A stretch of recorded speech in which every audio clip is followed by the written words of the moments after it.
নাই করিস, এই ছেলেকে তোর প্রেমে ফেলতেই হবে। আমি জানি না তুই কেমনে ফেলবি। Thank you. সুগার দাও না?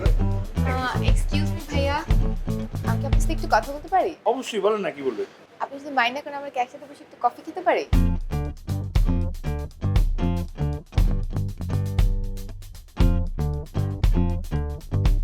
না আপু, আপনি আমার থেকে 3 হাত দূরে যাবেন প্লিজ। 1 2 3, হ্যাঁ ঠিক আছে। আসলে হয়েছে কি আপু, আমার তো বিয়ে ঠিক হয়ে গেছে। আমি আমার বউর প্রতি অতিরিক্ত লয়াল, বুঝছেন? এখন যদি আমি আপনার সাথে কফি খাই তাহলে কি হবে? বুঝতে পারছেন আমার কথা? তাহলে কি হবে, আমার বউ রাগ করবে বিয়ের পরে যে আমি বিয়ের আগে আরেকজনের সাথে বসে কফি খেয়েছিলাম। আপনি কিছু মনে করবেন না আপু। Thank you so much for the offer. আপনি অন্য কারোর সাথে ট্রাই করেন এখানে, হ্যাঁ হয়ে যাবে। আর আমার হবু বউর সঙ্গে যদি দেখা হয়, সরি 3 হাত দূরে, তাহলে বলবেন